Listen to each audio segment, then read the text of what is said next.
नमो तस्सा भगवतो अरहतो सम्मा सम्बुद्धस्सा। नमो तस्सा भगवतो अरहतो सम्मा सम्बुद्धस्सा। नमो तस्सा भगवतो अरहतो सम्मा सम्बुद्धस्सा।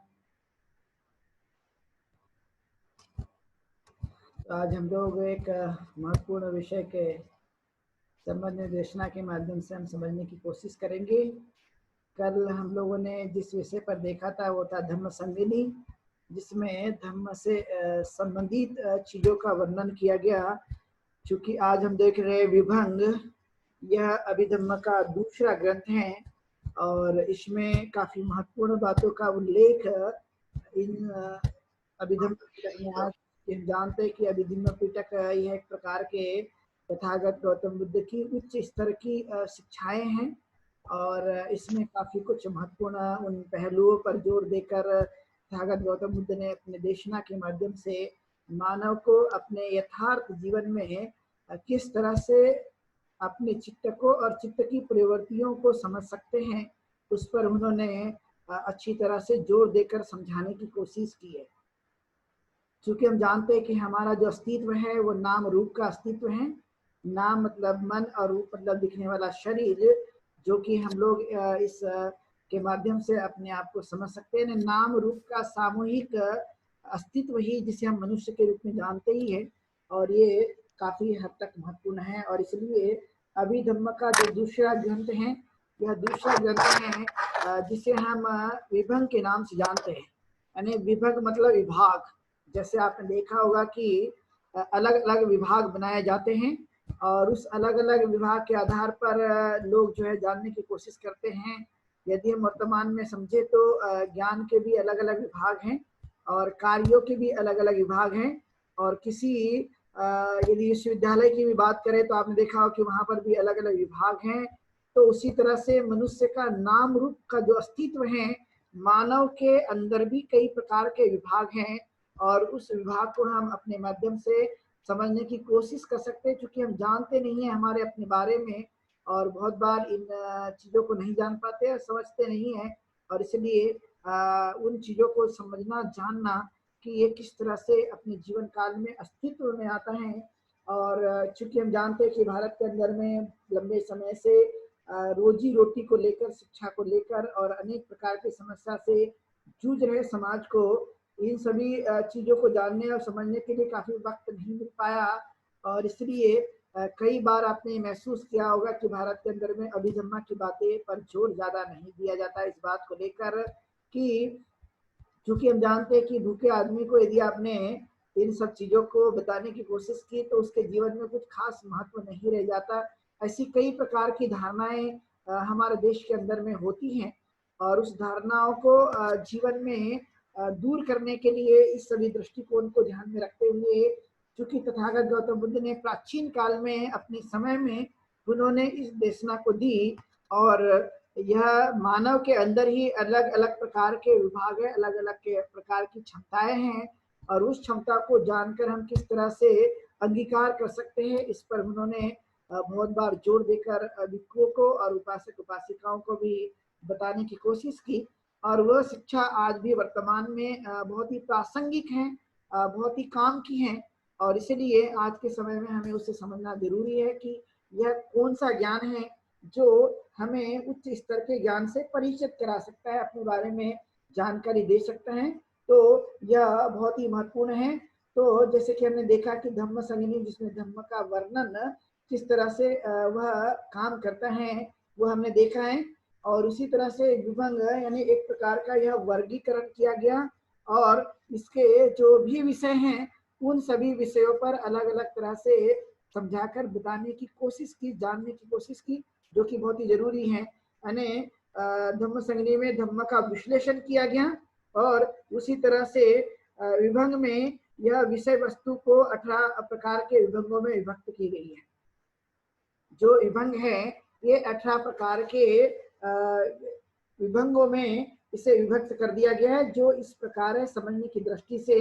कि ये कौन से वह 18 प्रकार हैं जो हमें समझने के लिए यह वर्तमान में किस तरह से समझा जा सकता है। क्योंकि हम जानते हैं कि मैंने कल भी ये बात कही थी कि ये बहुत ही टेक्निकल विषय है, जानने और समझने की दृष्टि से बहुत ही गंभीर विषय है।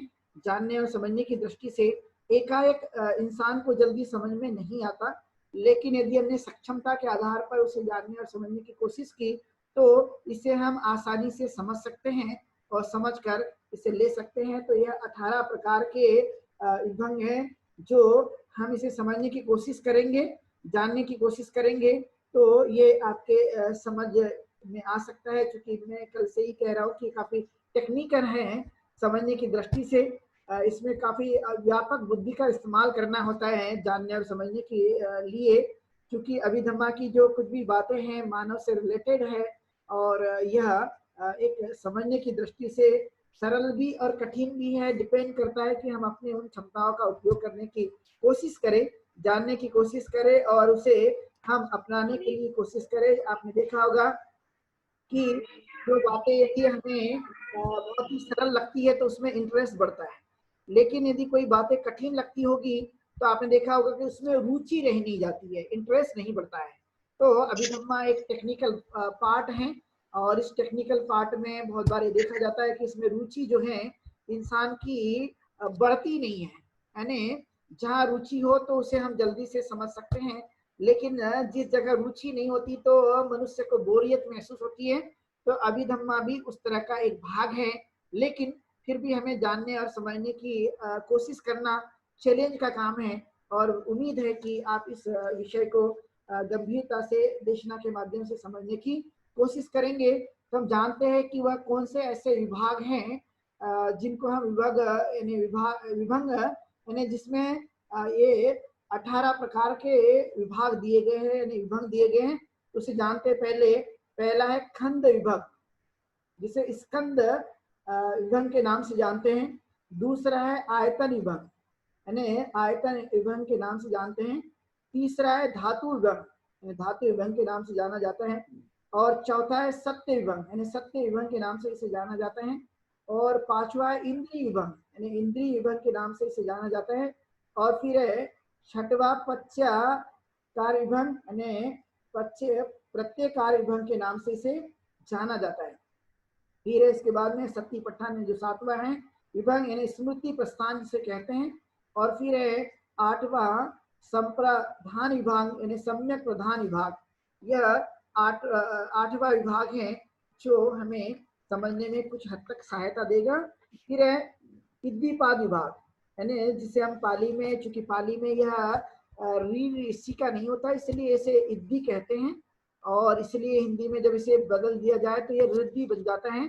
तो ये रिद्धि सिद्धि से संबंधित नहीं बल्कि ये एक प्रकार का रिद्धि वाला भाग होता है और इसे हमें जानने की कोशिश करना, समझने की कोशिश करना ये किस तरह से अपने जीवन में काम करता है। फिर है बोधान विभाग, बोधान विभाग विभंग कहते हैं जो कि हमने समझाई है। और फिर आता है मग्ध विभंग यानी मग्ध मतलब होता है मार्ग, मार्ग विभाग जिसे कहते हैं। और फिर आता है ज्ञान विभंग यानी ज्ञान जिसको पाली में ज्ञान कहा जाता है, ज्ञान मतलब ध्यान, ये ध्यान विभंग है। और फिर आता है अपविभंग यानी अपरिमाण विभाग जिसे कहा जाता है। और यह एक प्रकार का, यह भी बहुत महत्वपूर्ण है समझने की दृष्टि से और इसे हमें समझने पर विशेष जोर देकर गहराई से चिंतन बना करते हुए समझने की कोशिश करना।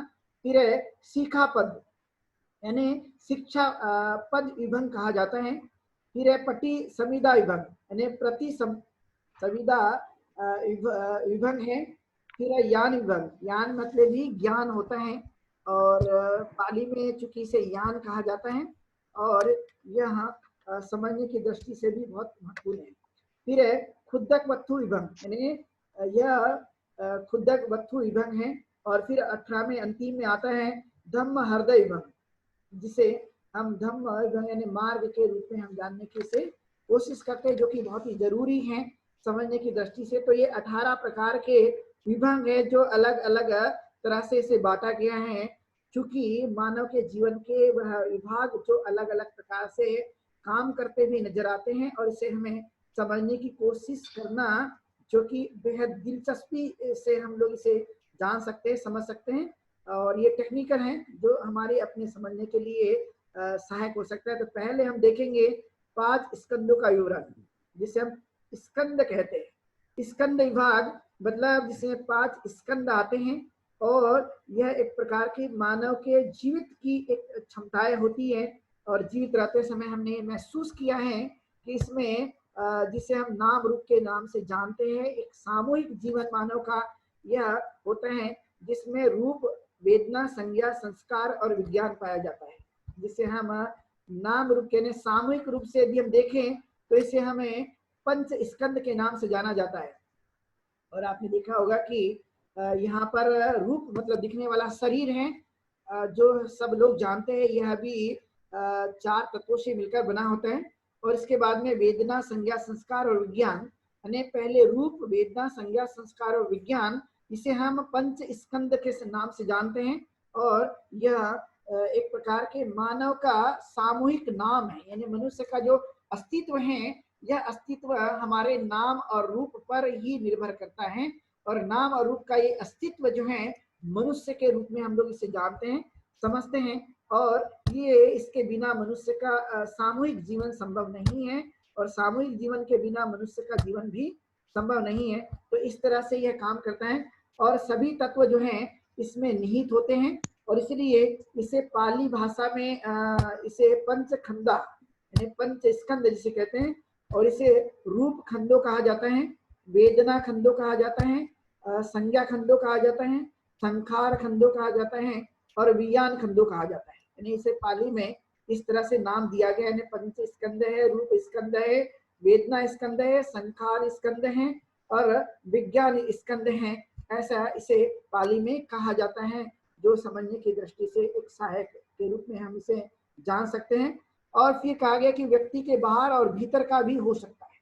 जो कुछ भी हम लोग मानव का जो अस्तित्व देखते हैं, ये आंतरिक भी है और बाहरी भी है। यानी बाहर में दिखने वाला अस्तित्व और आंतरिक रूप से दिखने वाला अस्तित्व। तो आपने देखा हो कि एकाएक जो मनुष्य है वो आंतरिक इन दोनों को देख नहीं पाता है, उसे समझ नहीं पाता है, जान नहीं पाता है। लेकिन फिर भी यह कुछ हद तक समझने की दृष्टि से, जैसे आपने देखा हो कि हमने बहुत बार ये बात का या देशना के माध्यम से हमने बताने की कोशिश की है कि इसमें कुशल और अकुशल को हम जान सकते हैं बहुत ही आसानी से, जिसे हम शुभ और अशुभ भी कहते हैं। और यह एक प्रकार से अपने कार्यों के आधार पर जुड़ी हुई बातें हैं, जो समझने की दृष्टि से बहुत ही सहायक हमारे लिए बन जाती है।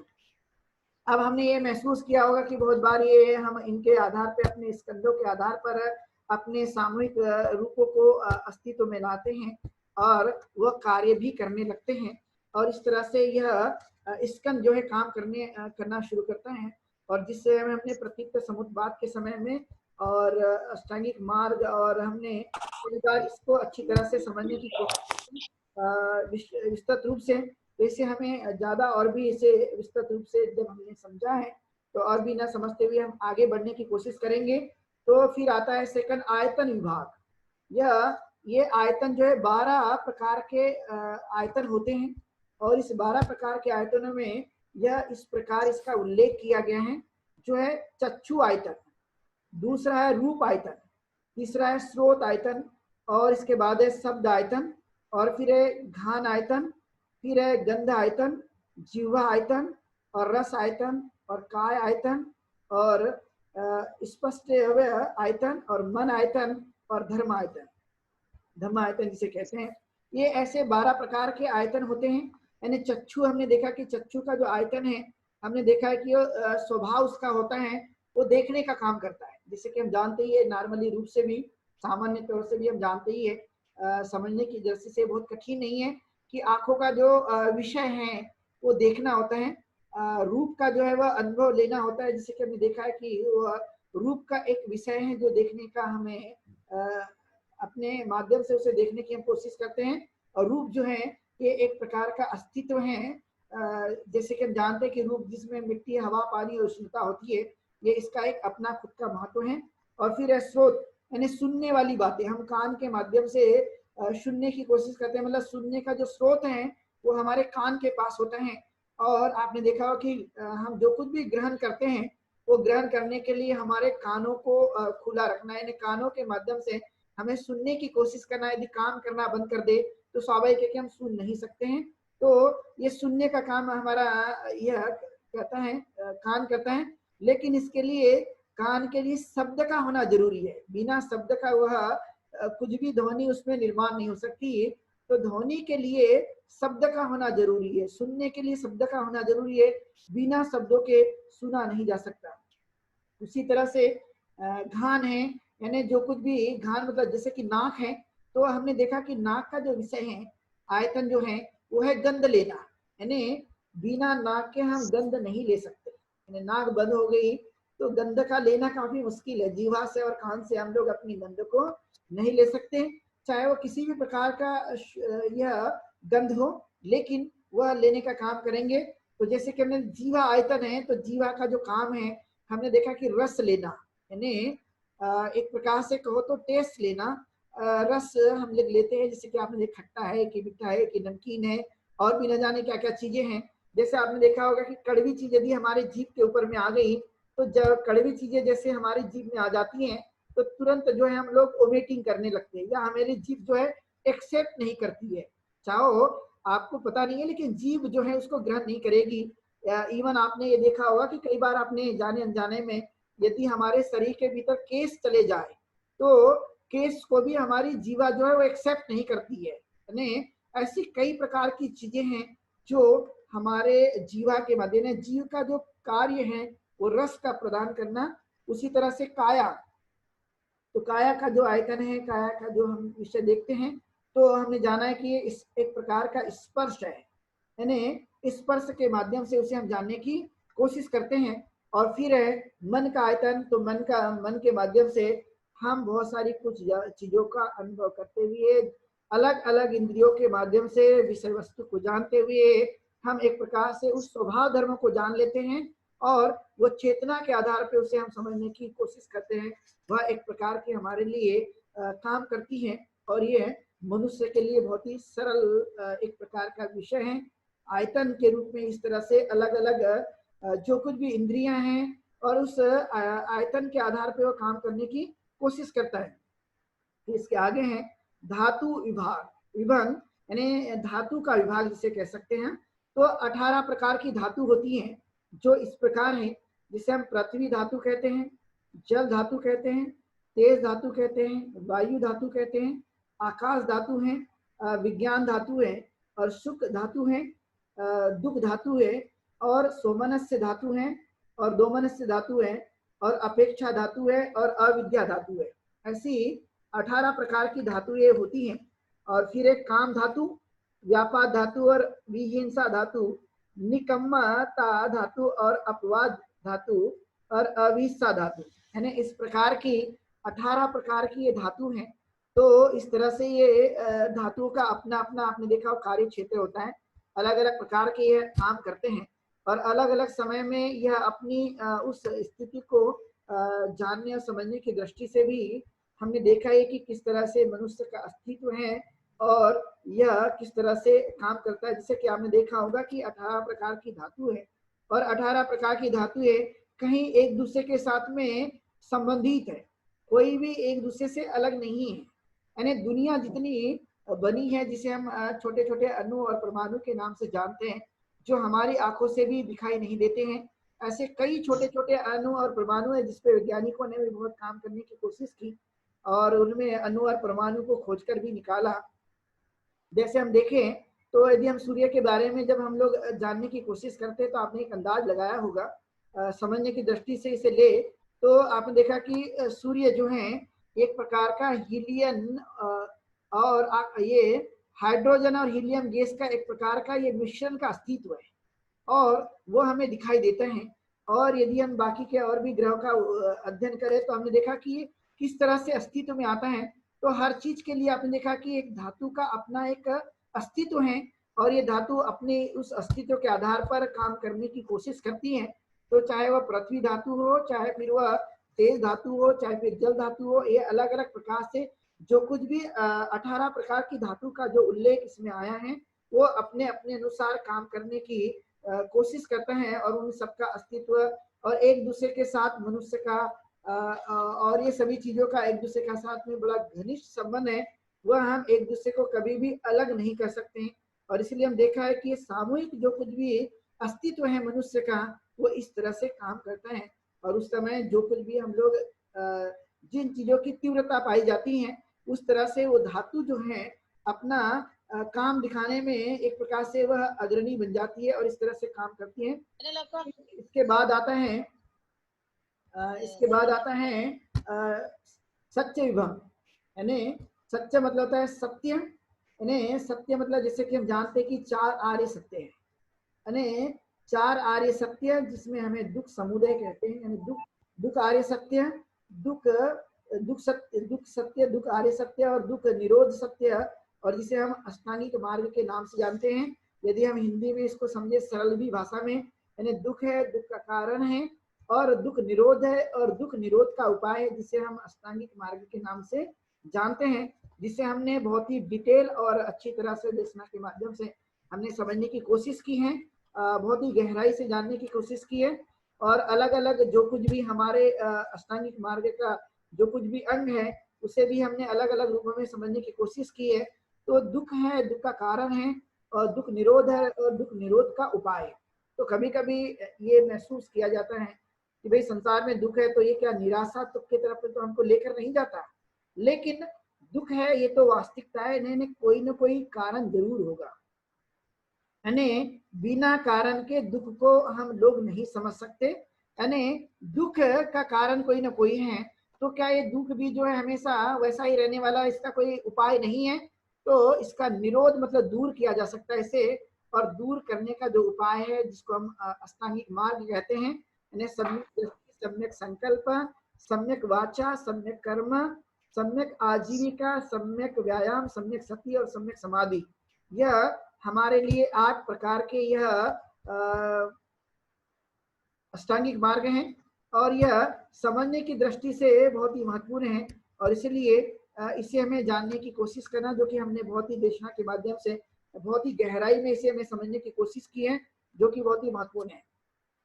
और फिर इसके बाद आता है इंद्रिय विभंग, मतलब इंद्रियों का विभंग, यानी इंद्रियां किस तरह से काम करती है। जैसे कि हमने पंच इंद्रियों के बारे में देखा है, लेकिन इस विभंग में 22 प्रकार के इंद्रियों का उल्लेख आता है, क्योंकि मैं पहले ही बता रहा था आपको कि अभिधम्मा एक डिटेल और बहुत ही गहराई में एक प्रकार से तकनीकी के रूप में टेक्निक के रूप में एक प्रकार का विषय लिया जाता है। और जैसे जैसे हम लोग इसे गहराई में समझते रहेंगे तो वैसा वैसा इसे हम जान सकते हैं।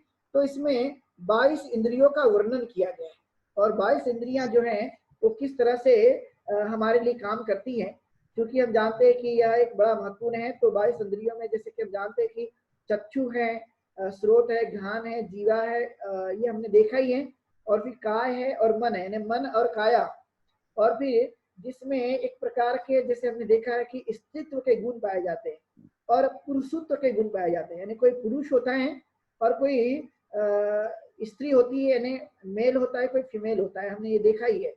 और कुछ जीवित इंद्रियां होती है, और इसके बाद आता है कि हम कुछ सुख, शारीरिक सुख का अनुभव करते हैं, और कुछ शारीरिक दुख का अनुभव भी करते हैं। और कभी कभी आपने देखा होगा चित्त की प्रसन्नता पाई जाती है, यानी सोमनस्य।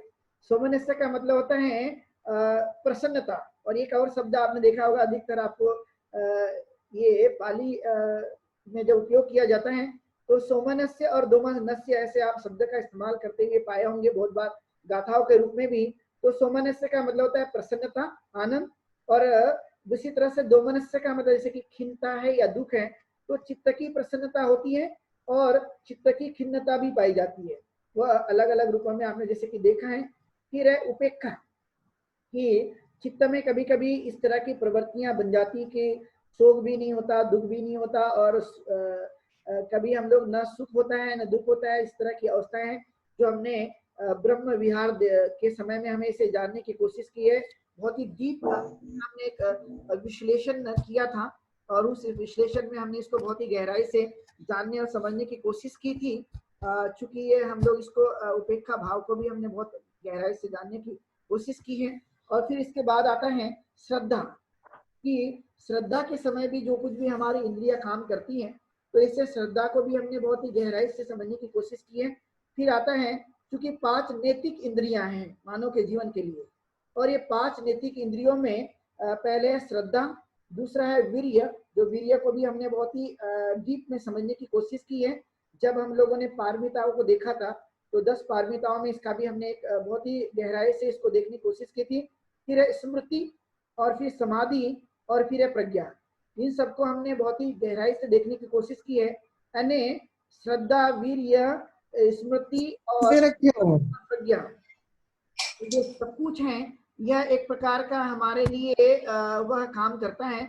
यह नैतिक इंद्रियों के रूप में काम करता है। यानी नैतिक, जिस तरह से हम अपने जीवन में इसे समझकर, उतार कर, इसे जब हम अपने प्रोसेस में लाते हैं, तो एक प्रकार से ये 5 प्रकार की जो कुछ भी हमारे नैतिक इंद्रियां हैं, वो उसको काम करने में सहायक बन जाती है। यानी ऐसा कहा जा सकता है कि मैं अज्ञात को जानूंगा, यानी जो कुछ भी है मैं उस अज्ञात को जानने का संकल्प लेता हूँ। जो ज्ञात नहीं है तो ज्ञात नहीं है, तो अज्ञात है जो मैं कभी जाना नहीं हूँ, तो ऐसी चीजों को मैं जानने का संकल्प लूंगा। इस समय भी आपने देखा कि बड़ी महत्वपूर्ण हमारे लिए काम करती है ये हमारी इंद्रियां। और फिर उस परिपूर्ण ज्ञान को भी मैं प्राप्त करने का प्रयास करूंगा, जो महत्वपूर्ण है। क्योंकि मनुष्य को एक बात कही जाती है, आपको समय से पहले और वो समय के बाद, यानी समय से पहले कोई चीज नहीं मिल सकती, लेकिन यदि हमने उसे जानने की कोशिश की है, उसके लिए हमने एफर्ट लगाया है, उसे हमने प्राप्त करने की कोशिश की है सही रूप में, तो उसे हम जान सकते हैं, उसे हम मान सकते हैं, और उस मानने और जानने के आधार पर हम उसका प्रयत्न भी कर सकते हैं। और इसलिए हमें इन चीजों को समझने के लिए हमेशा प्रयत्न करना चाहिए, जो कि बहुत ही आवश्यक है। और इस आधार पर यदि हमने समझने की, जानने की कोशिश की, तो उसे हम जान सकते हैं कि अज्ञात जो है, जो हमें ज्ञात नहीं है, और जो अज्ञात है, तो उस अज्ञात को जानने के लिए हम स्वयं ही प्रयत्न कर सकते हैं, स्वयं ही अपने जीवन में उन चीजों को प्राप्त करने के लिए। चूंकि हम लोग उसके लिए एफर्ट नहीं लगाते, इसलिए वो जान नहीं पाते हैं, तो उसके लिए भी हमने प्रयत्न करने की कोशिश करना, इस समय भी हमारी इंद्रिया काम करती है, और परिपूर्ण ज्ञान के तरफ में आगे बढ़ने के लिए कार्य करना। क्योंकि जैसे कि हम जानते हैं कि एक बोधिसत्व की संकल्पना होती है, और उस बोधिसत्व की संकल्पना में कि वह व्यक्ति इन सब चीजों को करते हुए वह बुद्धत्व के तरफ में जब आगे बढ़ता है, तो वह इन सभी चीजों को अपने जीवन काल में इम्प्लीमेंट करते हुए वह आगे बढ़ने की कोशिश करता है। इसलिए मैं अपने जीवन काल में अपने ज्ञान को परिपूर्ण करने के लिए उस अज्ञात को भी मैं जानने की कोशिश करूंगा। और फिर कहा गया है कि जब कुछ हम लोग सब कुछ जान लेते हैं, सभी प्रकार के उस ज्ञान को हम जान लेते हैं, और उस ज्ञान को जानने के बाद में हमारी इंद्रियां पूरी तरह से संयमित हो जाती है। और जब ये संयमित हो जाती है, तो एक प्रकार से यह लोकोत्तर इंद्रियां कहलाती है, कि ऐसी अवस्था है जिसमें मनुष्य ने अपने इस लोकोत्तर अवस्था को प्राप्त किया है, और उसमें वह मनुष्य जो है अच्छी तरह से उस काम में लग गया, जिस समय अपने ज्ञान को मजबूत बनाने के लिए, अपने ज्ञान को उन्नत्व की तरफ में आगे बढ़ाने के लिए कोशिश कर रहा है, प्रयत्नशील है, और उसमें पूरी तरह से अपना एफर्ट लगा रहा है, पूरी तरह से उस काम में लगा हुआ है। तो इस तरह की एक प्रकार से 22 इंद्रियों की व्याख्या है, और इस 22 प्रकार की इंद्रियां अलग अलग से काम करती हैं। तो जैसे कि हमने कल देखा था, 3 रूप से एक प्रकार का वह काम करने का एक समूह है, जिसे हम कुशल, अकुशल और अव्याकृत के रूप में हम लोग जानते हैं। और यह सभी इस तरह से काम करने पर एक प्रकार से एक समूह के रूप में हमें परिलक्षित होता है।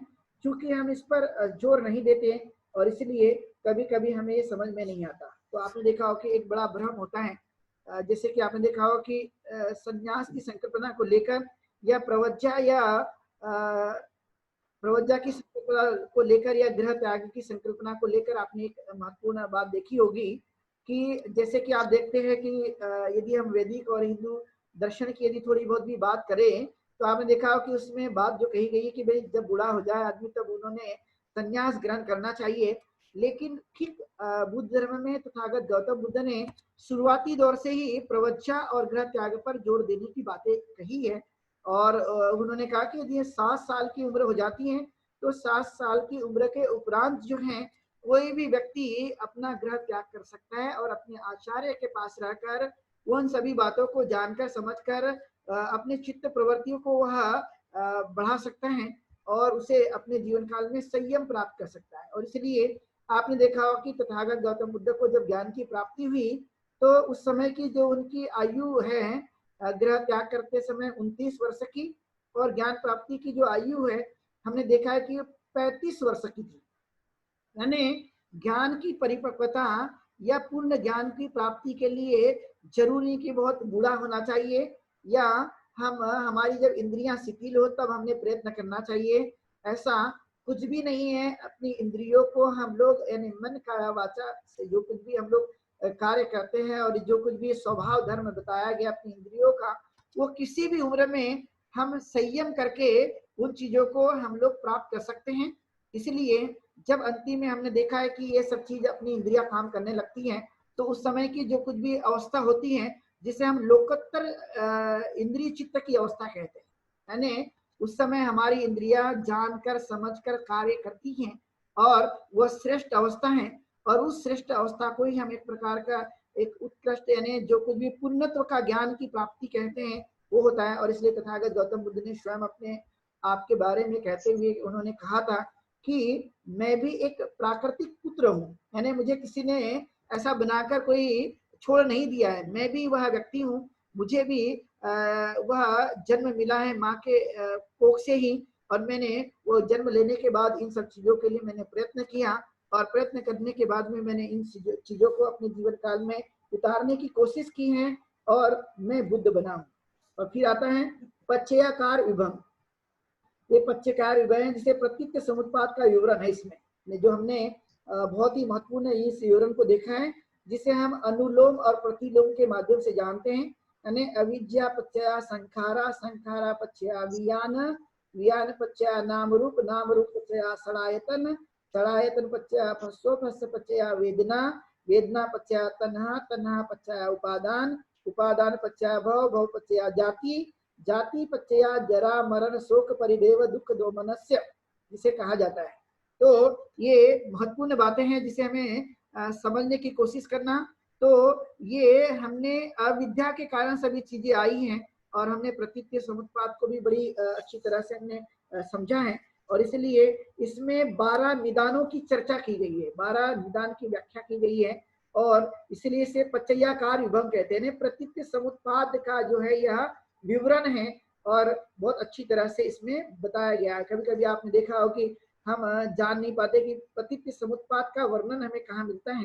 तो प्रतीक समुत्पाद का वर्णन आपको पच्चया विभाग यानी विभंग में भी हमें दिखाई देता है। अभिधम्म पिटक में आप लोग इसका वर्णन इस यहाँ पर देख सकते हैं। और इस तरह से हमने देखा है कि 12 जो अनुलोम और प्रतिलोम है जिसको हम टोटल 24 कहते हैं।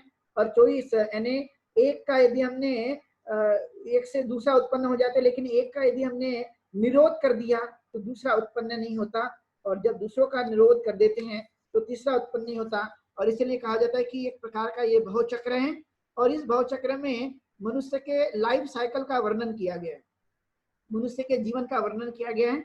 और इस जीवन में एक तो अविद्या के कारण सब कुछ यह उत्पन्न होता है, लेकिन यदि हमने उन चीजों को समझ लिया और तृष्णा पे यदि हमने निषेध कर दिया तृष्णा को ही, तो फिर जो है उपादान नहीं होगा और भाव नहीं होगा, और भाव नहीं होगा तो जन्म होने की कोई संभावना नहीं पाई जाती। और जब जन्म ही नहीं होगा तो मनुष्य व्याधि और रोग नहीं होगा, बुढ़ापा नहीं होगा और मृत्यु नहीं होगी। ये खास इन चीजों का वर्णन यहाँ पर आया हुआ है। और इसलिए आपने देखा कि जरा मरण यानी शोक है, और शोक से ही आपने देखा कि आपने दोमनस्य और सोमनस्य जो मैंने आप लोगों को समझाने की कोशिश की है। तो दोमनस्य का मतलब होता है दुख, यानी शोक उत्पन्न हो जाता है, दोमनस्य हो जाता है यानी, और सोमनस्य मतलब सुख उत्पन्न हो जाते हैं। तो इस तरह का मानव के जीवन में ये सब कुछ एक प्रकार का काम करता है। और इसलिए इसका विवरण यानी विश्लेषण जो है यह पच्चयाकार विभंग में इसका वर्णन करते हैं, जो कि हमें समझने की दृष्टि से, इसे जानने की दृष्टि से समझना जरूरी है। और फिर कहा गया कि सती पठान विभंग, यह सती पठान विभंग है और इस सती पठान विभंग में 4 स्मृति प्रस्थानों का विवरण किया गया है। जैसे आपने देखा होगा कि सती पठान है, जैसे कि आप जानते होंगे कि आए दिन जो है विपश्यना के बारे में बहुत चर्चा होती है। तो विपස්සना के बारे में जब चर्चा होती है तो जैसे आपने देखा ही है कि कायानुपස්සना, वेदनानुपස්සना, चित्तानुपස්සना और धम्मानुपස්සना, ये 4 प्रकार की विपස්සना का वर्णन आता है और इसका उल्लेख जो है सतिपट्ठान में आता है और यह इस तरह से हम एक काम करते हैं और इसका वर्णन दिग् निकाय में भी आता है, सतिपट्ठान में, और इसका जो विवरण है इस विभाग में भी दिया गया है और किस तरह से ये काम करता है, जिसे कि हम जानते हैं।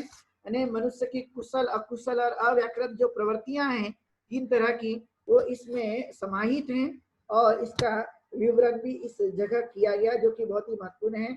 और ये जानते हुए कि मनुष्य का जो कर्म सिद्धांत है, जिसे विपाक कहते हैं, और वो किस तरह से काम करता है, इन सब चीजों का वर्णन इस जगह में दिया गया है विस्तृत रूप से। तो हमें समझना ही है कि ये सतिपट्ठान मतलब ये जिसे हम विपश्यना कहते हैं, जो 4 प्रकार के मैंने बताई है, ये महत्वपूर्ण है। लेकिन अभी हम लोग एक छोटा सा ब्रेक लेंगे और उसके बाद में देशना के माध्यम से जो कुछ भी और भी यह देशना है विभंग के बारे में वो जारी रहेगी। तो पुनः आप लोग को जुड़ना है एक छोटा सा ब्रेक के बाद।